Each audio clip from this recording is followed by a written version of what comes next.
Oh, look at that. You made it. I'm Neon Mushroom. Welcome to the channel. Welcome back if you've been here before. And today I have your dose of prescribed modern Magic the Gathering tabletop gameplay. And if you're not familiar with the series, we are currently going into round 4 of a 5-round FNM at one of my LGSs, and our current record is 2-1. If you want to see the previous games, either go to the playlist with this video in it. You can find that because you're watching it on my channel, so just go to the homepage or go in the description or figure it out. You're on YouTube. But our round 1, we won against Ezra. He was playing Murktide. Our round 2, we also won against Jake Morley. He was playing 5-color Bring to Light Omnath. And then we lost our round 3 to Alex Slughart playing the Creativity Mirror. And this is round 4, and we're playing whose name I really hope is Alex Isaacs. I don't quite know this person as well that I played in round 4. He's playing Affinity. Going into this round, I thought he was playing Belcher because this person plays a lot of Belcher, which is a very bad matchup for Creativity. That's all you should need to know. So without further ado, round number 4.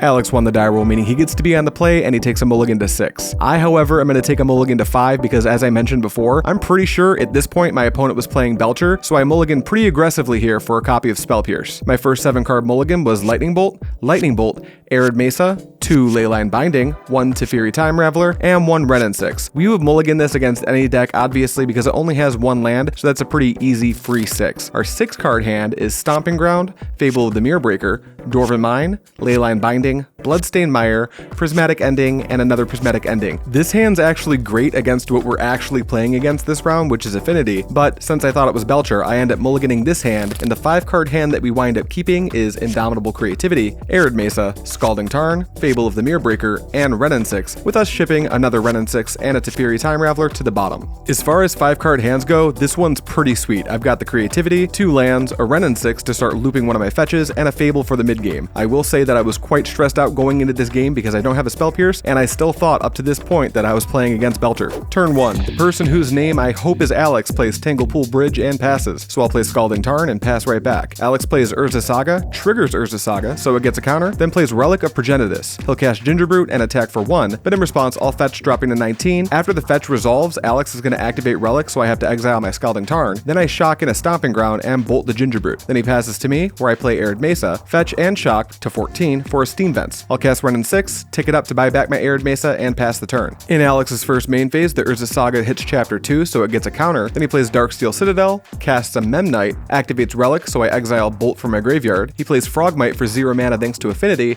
and he passes the turn. So I'll play Scalding Tarn, fetch to 13 for a Mountain, and cast Fable. The Fable triggers, so I get a Goblin Shaman, and then I downtick Ren and 6 to kill the Memnite. I try to pass, but at the end of my turn, Alex makes a construct with Urza Saga. In Alex's first main phase, in response to the final Saga trigger, Alex is going to make another construct, then tutor for Aether Spellbomb with the Saga. He'll activate Relic, so I'll exile Tarn, then he goes to combat and attacks with a 7/7 construct, I block with a Goblin, then he passes to me. I'll trigger Fable of the Mirrorbreaker's second chapter in my first main phase and pitch Arid Mesa to draw 1 extra card, then I tick up Ren and 6 to get back the Mesa, play Dwarven Mine, trigger the Mine to get a Dwarf, Creativity for 1 to get an Archon. The Archon triggers, so I go to 16, Alex goes to 17, Alex sacrifices a Frogmite and discards Springleaf Drum, I draw a card and then pass the turn. Alex starts off by playing another 0 mana Frogmite and activates Relic of Progenitus, and I'll exile Creativity to it. Then I'll attack with 2 7/7 constructs. I'm forced to block one with an Archon and take 7, dropping to 9, then Alex passes to me. In my first main phase, I'll flip Fable of the Mirrorbreaker, and I'll play Arid Mesa. Then I'll cast Expressive Iteration, I'll exile Steam Vents, put a Binding in my hand, and I'll bottom a Ren and 6. I try to pass the turn, but at the end of turn, Alex cracks Relic to exile all graveyards and draw a card. I also forget to activate my Ren and 6, but it's the last thing on my mind as I'm still panicking about Alex's board state. Alex casts Ornithopter, then plays Memnite, then plays Thought Monitor, which triggers and he draws 2 cards. Then he plays Misvault Bridge as his land for turn, plays another Ornithopter, and attacks me with 2 11/11 constructs. I'll block one with the Reflections, and then fetch, dropping to 8, and shock, dropping to 6 for a Sacred Foundry. Then I cast Leyline Binding, and I binding the unblocked construct, and he passes to me. I'll start off by downticking my Ren and 6 to kill a Memnite, and then I'll cast Teferi Time Raveler, and I'll downtick that to bounce the construct and draw a card. Then I'll play Arid Mesa as my land for turn in pass, where Alex plays Ornithopter and heads into combat and attacks Teferi for 4. Teferi dies, and he tries to pass the turn, but at the end of his turn, I'll fetch down to 5 for a Jetmir's Garden. Then I'll play Dwarven Mine, trigger the Dwarven Mine to get a Dwarf, tick up Ren and 6 to get back Arid Mesa, and pass the turn. In Alex's first main phase, he triggers the Urza Saga so it gets a counter, then he heads to combat and attacks me for 4. I don't block, so I drop to 1, and then at the end of his turn, I'll cast Leyline Binding binding to hit the spell bomb. In response, Alex cracks the spell bomb to draw a card, which seems very weird to me here, as I am at 1 life, so if he used it to instead bounce my dwarf token, it would be very difficult for me to get another dwarf into play because I couldn't fetch for another dwarf in mine. But that's his play, so we go to my turn, where I play Teferi Time Raveler, I down ticket to bounce the Urza Saga and draw a card, then I cast Creativity on the dwarf, get an Archon, the Archon triggers, so I go to 4, Alex goes to 14, he sacks an Ornithopter and discards a land, and I draw a card. Then we go back to Alex's turn, where he replays his Urza Saga, triggers it to get a counter, then plays Haywire Might and attacks me for 4. I block the Thought Monitor with Archon and take 2, dropping to 2. Then I ticket Teferi, I down tick Renin 6 to shoot the Haywire Might, but in response, Alex sacrifices the Might to destroy one of my bindings, and he gains 2 life going up to 16. Then I attack with the Archon, which triggers the Archon. I'll go up to 5, Alex drops down to 13, he sacrifices an Ornithopter and has no cards to discard, so I draw a card. Alex does not block, so he takes 6, dropping to 7. Then I play Arid Mesa and pass, where Alex's Urza Saga gets a counter in the first main phase, he plays Darksteel Citadel and passes right back. I'll play Wooded Foothills, tick up Teferi, attack with Archon, which triggers, I go up to 8, Alex drops to 4, then Alex sacrifices the Frog Might and still can't discard a card. I draw a card, Alex blocks the Archon with an Ornithopter, then I minus my Renin 6 to hit Alex for 1, dropping him to 3, so when I cast this Lightning Bolt targeting Alex, it is lethal, we win, so we're going to game 2.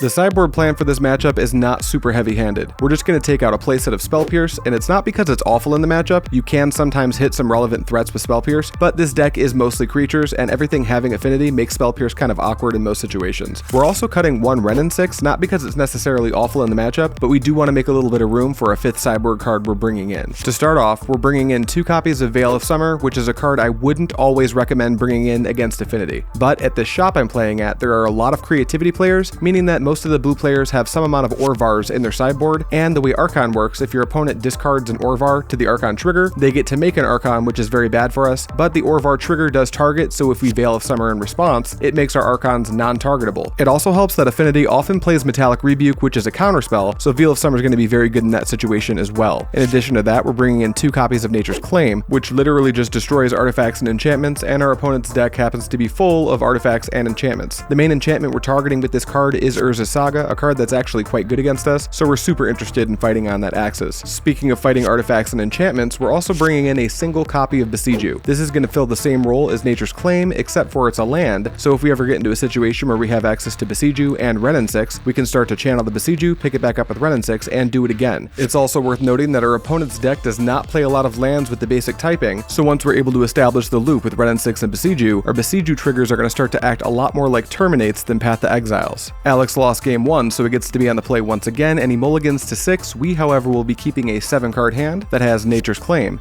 Indomitable Creativity, Fable of the Mirrorbreaker, Scalding Tarn, Jetmir's Garden, and a pair of Dwarven Mine. Turn 1, Alex plays Darksteel Citadel and passes the turn, so I play Scalding Tarn and pass right back. Then Alex plays Urza Saga and puts the Urza Saga trigger on the stack. In response, I fetch, dropping to 19, and then shock in a Stomping Ground, dropping to 17, and I cast Nature's Claim, targeting the Saga. Urza Saga is destroyed, and notably, he wouldn't be able to tap the Urza Saga for mana in response, as the thing that allows Saga to tap for mana is the resolution of its first chapter, which is what we responded to. After that, he gains 4 life off of the Nature's Claim and passes to me, so I play Xander's Lounge tapped and pass right back. Alex plays a Tanglepool Bridge and passes back, so I'll play Renin 6, tick up the Renin 6 to buy back my Scalding Tarn, play Scalding Tarn, and pass, where Alex plays an Ornithopter, another Ornithopter, then plays Thoughtcast to draw 2 cards, plays Darksteel Citadel, and then plays Cranial Plating. At the end of his turn, I'll fetch, dropping to 16 for a Jetmir's Garden. Then we'll go to my turn, so I'll play Dwarven Mine, trigger the Dwarven Mine to make a dwarf, and I will channel Besiege You to destroy the Cranial Plating. Alex is going to get an island, then I'll tick up Renin 6 to buy back Besiege You and pass the turn. Alex plays Springleaf Drum and then casts Thought Monitor, which triggers, so he draws 2 cards. He'll play Mistvault Bridge as his land for turn, and then drop Sojourner's Companion, which costs 0 thanks to Affinity. At the end of his turn, I'll channel Besiege You to destroy the Companion, and Alex is out of basic land types, so he can't tutor for 1. We go to my turn, where I tick up Renin 6 to get back Besiege You once again, play Dwarven Mine, which triggers, but I seem to have forgotten to get the dwarf. I play Fable of the Mirrorbreaker, trigger Fable to get a Goblin, and pass the turn. Alex heads straight for combat and attacks Renin 6 for 2 in the air, then plays Frogmite. At the end of his turn, I'll channel channel Besieju to destroy Frogmite, and we'll go to my turn, where I'll play Scalding Tarn, tick up Renin 6 to get back the Besieju, attack for 2 with the Goblin, triggering the Goblin to get a treasure. He doesn't block, so he takes 2, going to 22, which we forget to mark.